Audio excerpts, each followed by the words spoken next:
Welcome to the NBA Coast to Coast podcast, brought to you by thelines.com. Coming to you from the West Coast, Josh Lander, joined by my guy Nate Weitzer on the East Coast. And we've got a 10-game slate on a Wednesday night here in the NBA. Plenty to choose from. Not loving all of these matchups, but we do have a couple game videos up for you and our player props video as we're bringing you each and every weekday. So make sure to like and subscribe to that page. Continue to follow along. Also head to thelines.com. That's where we have our great written content up for you guys all season long, and our odds finder tool that you can use to make sure you're getting the best juice back across those U.S. sportsbooks as you make those NBA bets this season. Nate, let's go ahead and jump into this big slate tonight and then talk Mavs and Cavs. Yeah, a couple leans for us, but we didn't really have the strength to pull the trigger on them. But Pistons are +3 at the Hornets. The Warriors on their back-to-back now in a pick'em at Indiana. Total of 238 there. The Hawks are -2.5 at Orlando. Kind of like the Magic there. The Kings are +5 at the Raptors. Kind of like the Raptors, but OG Anunoby's going to be out. Knicks +4 at Bulls. Jalen Brunson might not play for the first time this year. Blazers are -7.5 at the Spurs, who are suddenly trying again. The Heat without Jimmy Butler, -3 at the Thunder. Wizards +10 at Nuggets seems kind of high, but they've lost 7 straight. And the other game we are breaking down, the Wolves are +6 at the Clippers. Get to that one in a minute. Right now we're talking Cavs +2 at the Mavericks, total of 215.5. And the total is where I go here. Both of these teams have a deserved reputation for playing excellent defense. And last year, I believe they were the two most consistent teams going under in the entire NBA. So that's why you get the total of 215. But now Donovan Mitchell is on the Cavs, and he is a one-man offense. And they have several creators besides him. Interesting in their last game, obviously they have the horrible home road splits, and they came out flat once again against the Spurs. But then, decided to go a little bit more offensive-minded, playing Karis LeVert more. He had 23 in 29 minutes. Lamar Stevens, 0 points in 25 minutes. I don't know if they continue that way, because you do need kind of that defensive stopper to try and slow down Luka Doncic. But I think either way, Donovan Mitchell is going to start cooking at some point. And that, even though he has kind of bad numbers against Dallas, his last 8, including 6 in the playoffs, so only a 103 offensive rating, getting about 23 points per game. Just Dorian Finney-Smith and Reggie Bullock have not been the same kind of wing defenders that we saw last year. They have both are around a 115 defensive rating. Dallas in their last 9 has a 119 defensive rating. They've gone over in 7 of their last 9. You'd say, oh, well, some of those are on the road. 5 of them were on the road, 4 at home, in which they allowed at least 111 points per game, so still up there. And they're scoring 118 regardless of where they are. They spread people out. They hit threes. So the fact that Cleveland has elite rim protection isn't the biggest deal. Even You can't really guard the rim from Luka with all the tricks in his bag. And I look at the only 2 meetings between these teams last year. And the first one was a grinded out defensive win for the Cavs because Kristaps Porzingis was still the co-star. The Mavs had not established their pace and space offense. They had Moses Brown starting alongside KP to try to match size with the Cavs.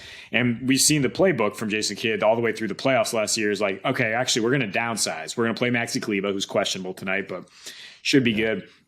We're going to downsize and we're going to try to spread you out, and 3's worth more than 2. So see if you can keep pace with us. And with that approach, they then beat the Cavs in Cleveland 120-112. Those are the home road splits in their favor. But I just look at what the Mavs were able to do, hit 16 threes, 28 assists, only 11 turnovers.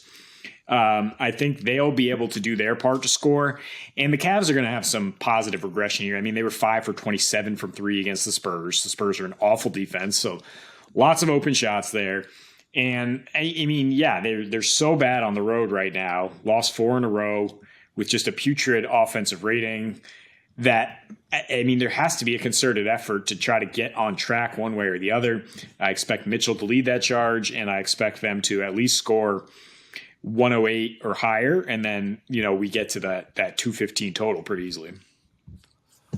Yeah, the total I feel a little bit better about, but to be honest, like I also just kind of like the Mavs. I mean, the 2 point spread is pretty negligible to get you to a place to just kind of go, all right, well, the Mavs don't cover anywhere this season, by the way, pretty much the worst cover percentage of any team in all of their games overall. But their spreads at home are monstrous because dating back to last season, they're basically like a top 3, top 4 team in terms of defending home court advantage.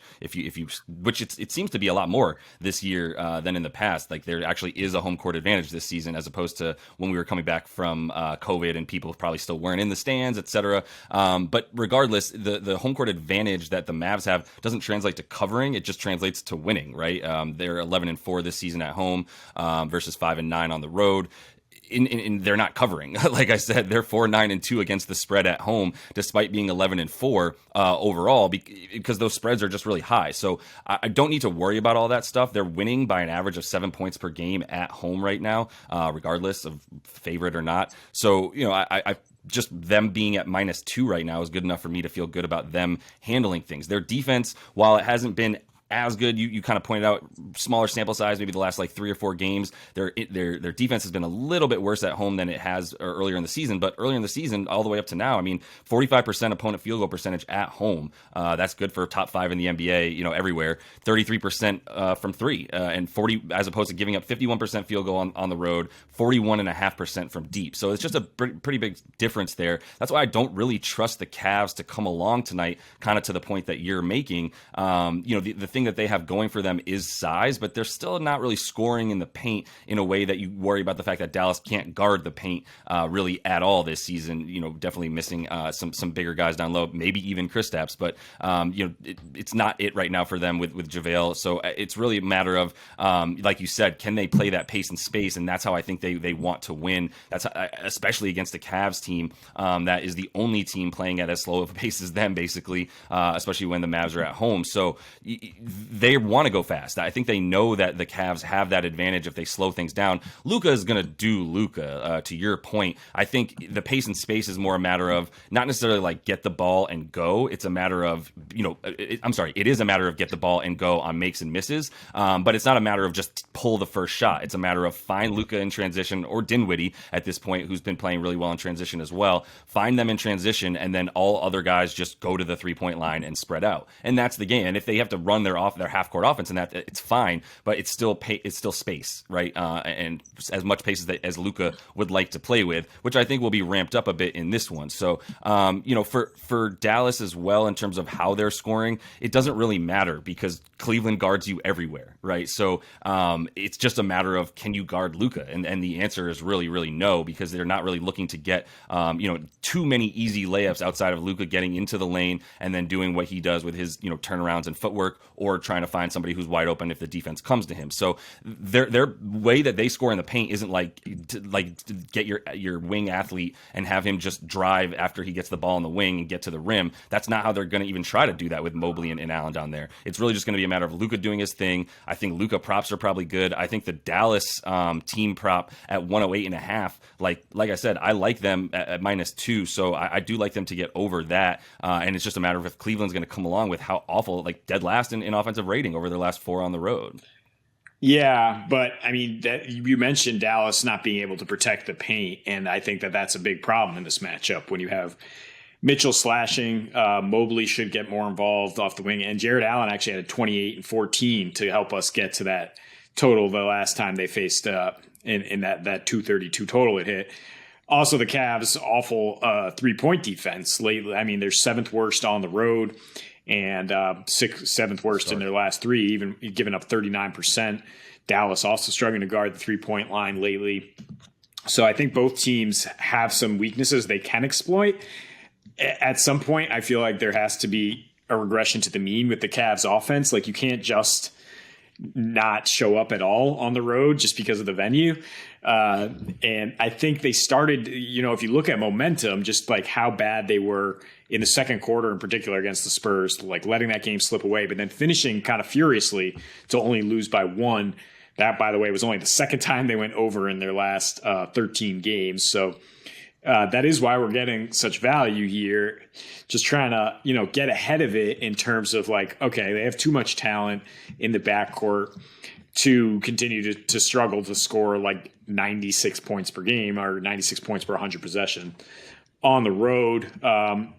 And that the Mavs have just not been the same Mavs of last year, where they're playing much faster, as in they not the slowest pace in the league. In their last 9 here, they're at 97.5 in general, and actually 98.5 at home, which is a big difference from last year where they dropped like 5 possessions per game when they were home. And they're 9-5 to the over as home favorites, 9-3 on normal rest. So the Mavs, yeah, certainly, I think you agree with me that they're going to do their part. They're going to be hitting threes. And so, I mean, that does make it sound like you should bet the Mavs if you're like, they're going to score. We don't know about the Cavs. So I'm fine with either way. If you want to take Dallas -2, if you want to take the over. But I think both are good options. Yeah, I mean, Dallas playing a little bit worse at home on defense than they were previously in the season, so like the last 4 or 5 games for them. And Cleveland also, that is a really big number in terms of their lack of 3-point wing defense over the course of their last 4 or 5 on the road, dropping down a lot further than they are overall on the season, as they're still top 5 in terms of allowing 3-pointers and 3-pointers made. So if they're not going to be able to guard that 3 the same way on the road, then yeah, Dallas is plenty fine to have that momentum to get, to cover, in my opinion, but definitely to get their 108.5, in which case I'm also okay if you wanted to take the full total at like 215 or so and a half and get over that. It's just too small. So that is all the time we have for you guys in this one. Make sure to like and subscribe to that page. Continue to follow along, coming back to you each and every weekday this season. So until we see you next, happy betting.